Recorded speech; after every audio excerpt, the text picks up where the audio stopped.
নমস্কার বন্ধুরা, আমি তনুশ্রী। আমার রান্নাঘরে প্রতিদিনের মতন আবার একটা রেসিপি নিয়ে হাজির হয়ে গেছি। আমার রেসিপিটা দেখার জন্য সবাইকে জানাই স্বাগত। আপনারা কেমন আছেন বন্ধুরা? আশা করি আপনারা ভালোই আছেন। আপনাদের ভালোবাসায়, ভগবানের আশীর্বাদে আমিও ভালো আছি।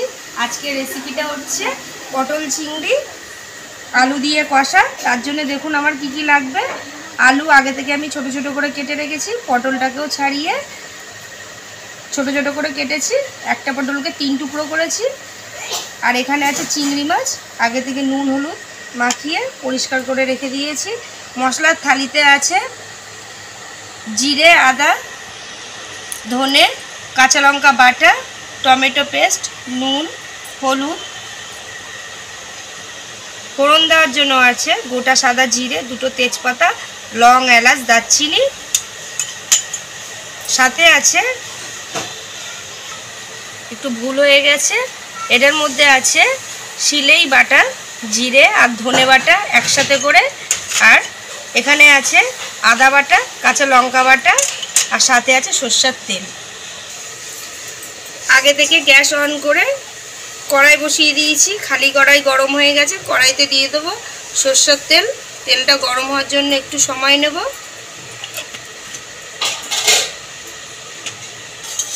তেল গরম হয়ে গেছে। আগে থেকে যে পটলগুলো কেটে রেখেছিলাম, পটলগুলোকে ভেজে নেব একটু।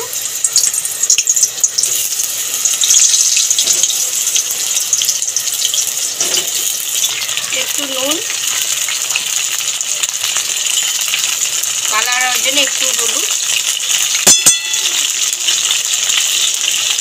ভেজে নেবো পটলগুলোকে। পটলগুলো ভাজা হয়ে গেছে। খুব একটা লাল লাল করে ভাজবো না, হালকা লাল হয়েছে। এবার তুলে নেবো পটলগুলোকে একটা বাটিতে।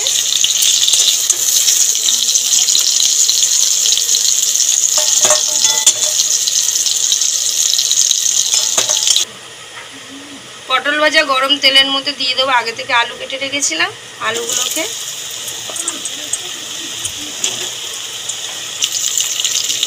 পটলের মতন একটুখানি নুন হলুদ দিয়ে আলুটাকেও ভেজে নেব।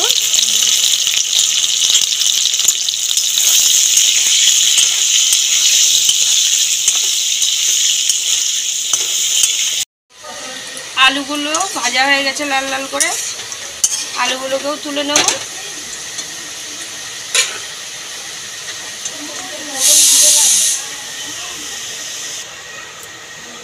গরম তেলের মধ্যে চিংড়ি মাছটাও ভেজে নেব।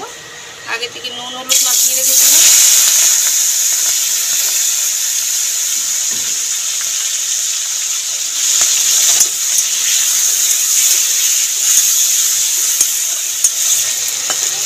চিংড়ি মাছগুলো ভাজা হয়ে গেছে লাল লাল করে। খুব একটা কড়া করে মাছটা ভাজবো না, তাহলে শক্ত হয়ে যাবে। চিংড়ি মাছগুলো তুলে নেব।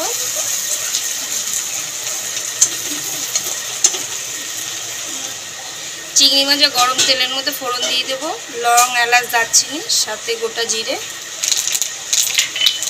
ফোড়নটা ভেজে নেব।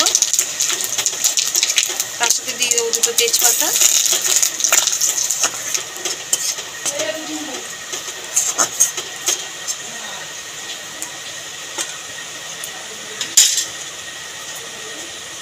ফোড়নটা ভাজা হয়ে গেছে।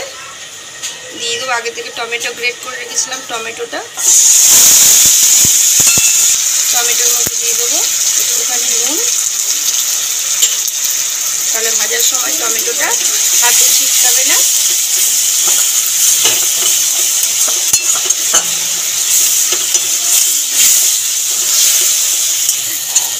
টমেটোটা ভাজা হয়ে গেছে।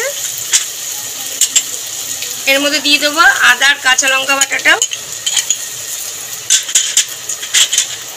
তার সাথে দিয়ে দেবো জিরে বাটা, ধনে বাটা। তার মধ্যে দিয়ে দেবো হলুদ,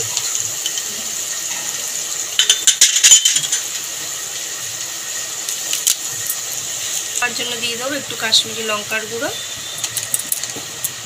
দিয়ে মশলাটাকে ভালো করে কষিয়ে নেব।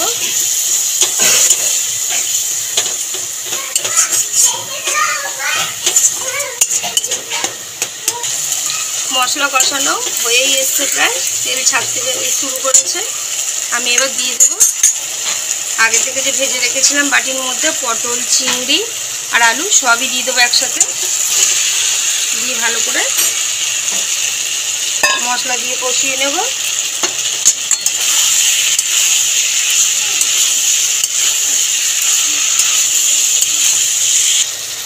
চিংড়ি, পটল, আলু মশলা দিয়ে ভালো করে কষিয়ে নিয়েছি। এবার জল দিয়ে দেবো। জল দিচ্ছি এখানে, প্রথমে একটু কষিয়ে নেব। জল দিয়ে ভালো করে কষিয়ে নিয়েছি। মশলা দিয়ে তেলও ছাড়তে শুরু হয়ে গেছে। এবার আমি দিয়ে দেবো পরিমাণ মতন জল।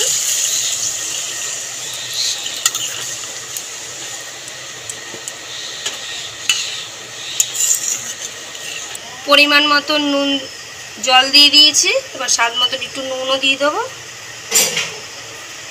একটু নাড়িয়ে নেব। ব্যাস, একটা ঢাকা দিয়ে দেবো তাড়াতাড়ি ফোটার জন্য। আর আলু পটলটাও ভালোভাবে তাড়াতাড়ি সেদ্ধ হয়ে যাবে। কিছুক্ষণ হয়ে গেছে, ঢাকা দিয়ে রেখেছিলাম। ঢাকাটা খুলে দেবো। দিতেও শুরু করেছে ঝোলটা। আলু পটল সবই সেদ্ধ হয়ে গেছে। আর একটুখানি ফুটিয়ে নেব। এই অবস্থা একটু গোলমরিচের গুঁড়ো দিয়ে দেবো ওপর থেকে। রেডি হয়ে গেছে চিংড়ি মাছ দিয়ে পটল আলু কষা। তার মধ্যে দিয়ে দেবো গোলমরিচের গুঁড়ো তো দিয়েছি। এবার সানরাইজের একটু গরম মশলা গুঁড়ো উপর থেকে ছড়িয়ে দেবো।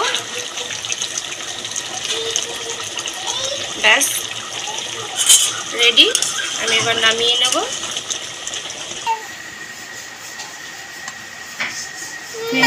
এরকম পটল আলু চিংড়ি কষা করে দেখতে পারেন বাড়িতে। আমি পুরোপুরি রেসিপিটা করেছি হাতে বাটা মশলা দিয়ে।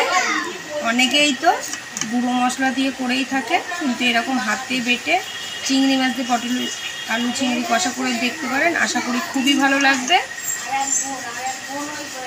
এটা আবদার করেই বললাম, একদিন হাতে বেটে করে দেখবেন, সমস্ত মশলা বেটে। আর প্রতিদিনের মতন ভালোবেসে পাশে থেকে একটা লাইক, শেয়ার, সাবস্ক্রাইব করে দেবেন। ভালো থাকবেন, সুস্থ থাকবেন। Thank you.